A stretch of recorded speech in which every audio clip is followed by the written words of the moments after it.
confidence improves.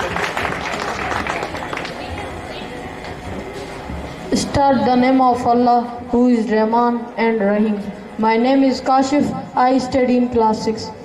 My name is Farad. I study in class 6. My name is Nawab. I study class 6. My name is Sarang. I study class 6. My name is Pathani. I study class 6. My name is Prada. I study in class 6. अॼु जो असांजो practical आहे रंगनि जो फैलाइण। ही हिकु क़िस्म जो अमल आहे जंहिंजे ज़रिए असां रंगनि केमिकलनि ऐं मुख़्तलिफ़ शयुनि खे धारदार करे सघूं था। ख़ासि तौर ते हीउ अमल रंगदार करण जे लाइ इस्तेमालु कंदा आहियूं। हिन प्रैक्टिकल जे लाइ घुर्बल शयूं 250 लीटर वारा 5 बीकर, स्टिक ते चमड़ियल फिल्टर पटियूं, मार्कर,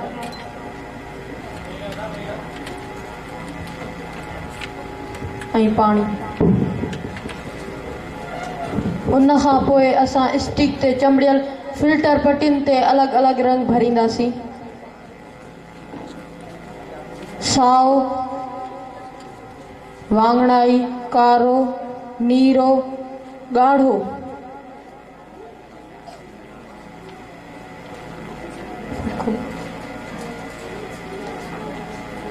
जीअं त तव्हां ॾिसी रहिया मुंहिंजा साथी दोस्त फिल्टर पटियुनि ते रंग भरे रहिया आहिनि।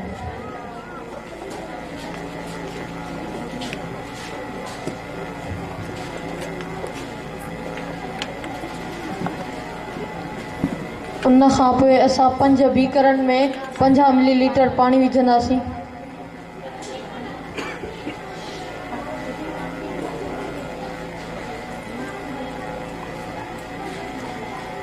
जीअं त तव्हां ॾिसी रहिया मुंहिंजा साथी दोस्त बीकरनि में पाणी विझी रहिया आहिनि।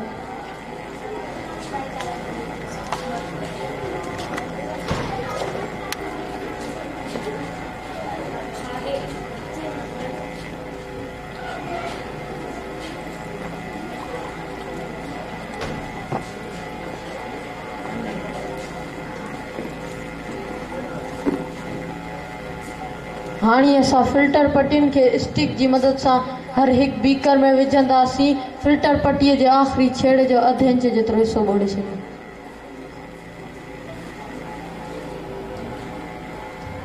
जीअं त तव्हां ॾिसी रहिया मुंहिंजा साथी बीकरनि में फिल्टर पटियूं विधियूं आहिनि।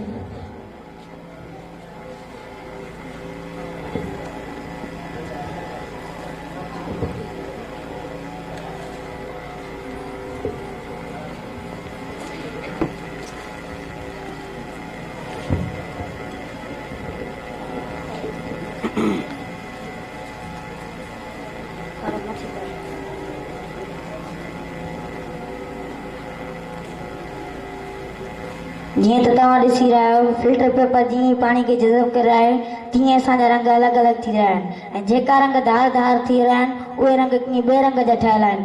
असांजा प्राइमरी रंग कुल 3 आहिनि: ॻाढ़ो, नीरो ऐं फिको। हिननि रंगनि खे असीं हिन तजुर्बे ज़रिए धार नथा करे सघूं।